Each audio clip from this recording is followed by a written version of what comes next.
Hi everyone, I'm Azel and welcome to my channel. If you're coming over from my other Vietnam trip vlogs, welcome back. And if you haven't seen them yet, feel free to check them out on my page.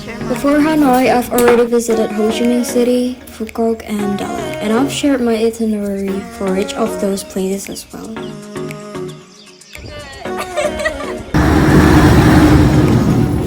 My family and I flew from Dalat to Hanoi around noon, so we had lunch at the airport before our flight. As usual, we had already booked an airport transfer to pick us up from Noi Bai International Airport and take us to our Airbnb. But what we didn't expect was that the president of Brazil happened to be landing on the same day and around the same time as us. Because of that, our driver got caught in a bit of traffic, and once we were picked up, we headed out to our Airbnb. This was the view from our Airbnb, and it even had a little corner that looked like a mini library, which I thought was super adorable. The place itself was really comfortable too. The room was surprisingly spacious for the 6 of us. We didn't do much on the day we landed, but the next day we had a full day Halong Bay tour. It started from Hanoi, took us all the way to Halong Bay, and brought us back to Hanoi by the evening. We booked our Halong Bay tour with Hercules Premium. They offer 3 different routes and we chose Route 2. They also have 2 designated pickup points, one at the Hanoi Opera House and the other at hotels located within the Hanoi Old Quarter. The bus first took us to a pearl museum where a separate tour guide gave us an explanation about pearls and how they're cultivated. After the museum visit, we continued on to Tuan Chau International Marina. Okay.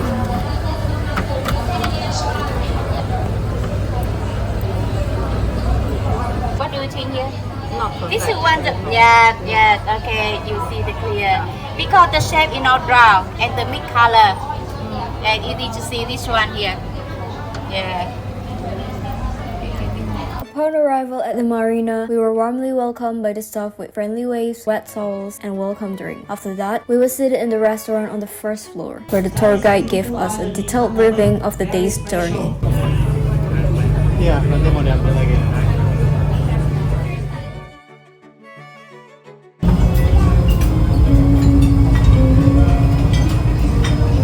The cruise includes a buffet meal as part of the tour package, though beverages are not included. The menu offers a wide variety of dishes from traditional Vietnamese favorites and fresh seafood to creative fashion options. Vegetarian choices are also available.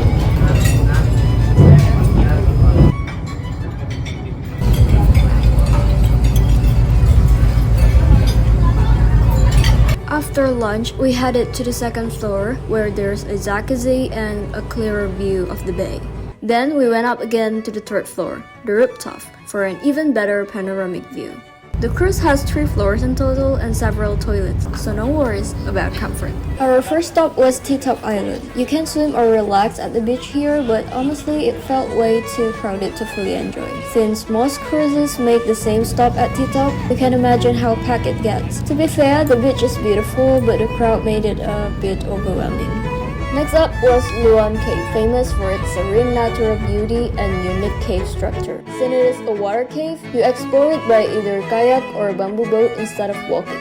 This ended up being my favorite part of the whole Halong Bay experience, especially because we were lucky enough to get a bamboo boat all to ourselves. Wang? Wang?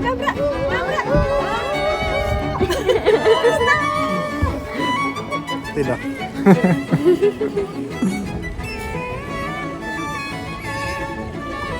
Wah. Dari tadi lo mau. Bapak belum masuk. Bapak belum masuk.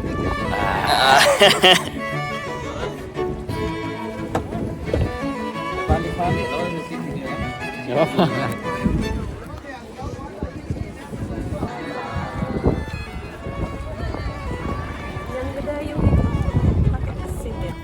Ayo gaya sedikit, Gayung, gayung.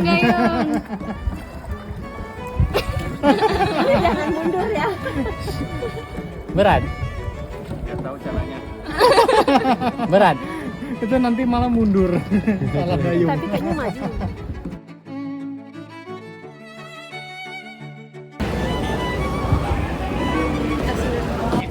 Itu mundur ada jalannya.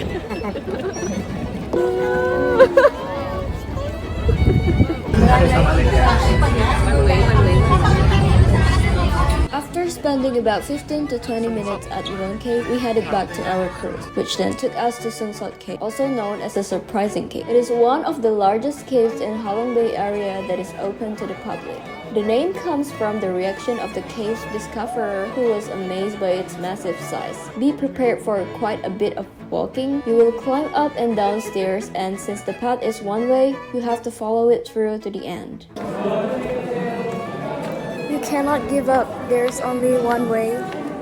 Yeah, we also spotted this cute heart-shaped rock formation. Near the end of the walk, just before heading back to the cruise, there's a beautiful viewpoint where you can see the bay from above. Time was up and we started heading back to the marina. We enjoyed the breeze and the sunset even though it wasn't a particularly sunny day. It was still beautiful.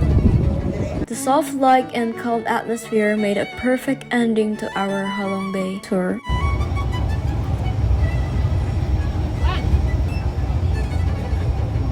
Upon arrival back to Hanoi, we ordered dinner, showered, and get ready for our sleeper bus to Sapa.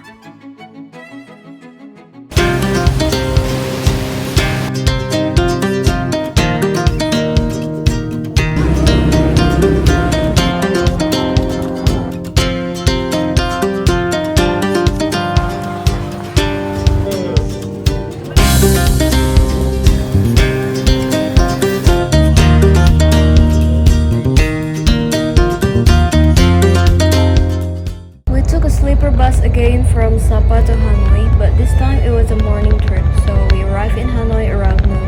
After arriving, we had lunch at Bun Chata, a Michelin guide listed restaurant in Vietnam. The place was quite narrow, especially the staircase, but the food was absolutely delicious. We ordered their recommended menu, which included rice noodles, grilled pork, and fried spring rolls, and everything tasted great. The grilled pork and spring rolls in particular were really flavorful, and if I ever visit Vietnam again, I'd definitely consider to come to this place again. That's good.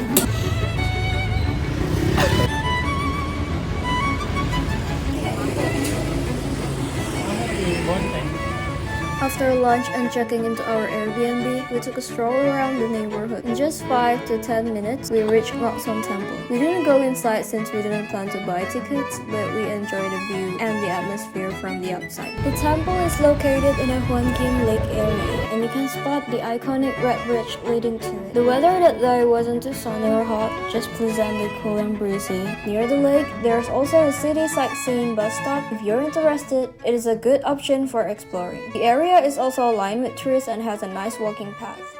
We then continued our walk to Hanoi Old Quarter and came across an adorable local shop called Cool Cat. It is a cat-themed souvenir store that sells all kinds of cute items from socks and postcards to magnets, shirts, and more. The store has 2 floors, and if you're a cat lover or just into quirky souvenirs, it's definitely worth a visit. Hanoi Old Quarter itself is the historic heart of Vietnam's capital. It is packed with Vietnamese street food, local handicrafts, clothing shops, souvenir stalls, and charming cafes. The area is chaotic, colorful, and full of character. A perfect place to experience the true spirit of Hanoi.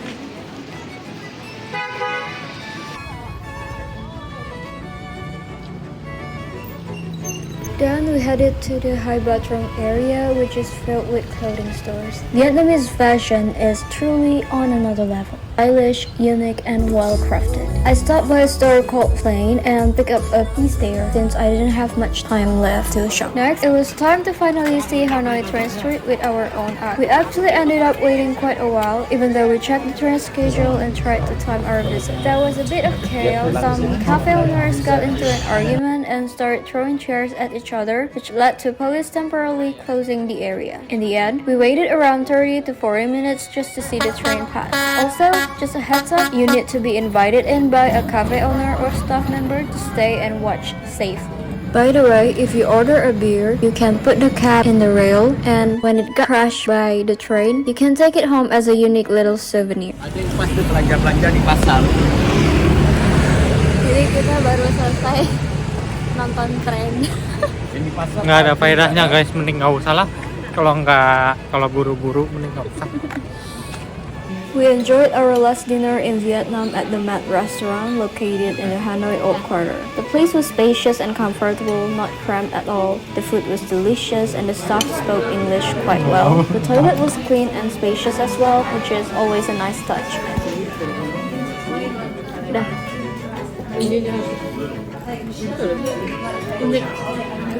Ya, sengaja pesan soalnya unik. Rasanya mungkin biasa. The next day, we flew from Hanoi to Kuala Lumpur, had a quick meal at the airport, and then flew back to Indonesia. So that was everything in Hanoi. I can't wait to show you all about Sapa next.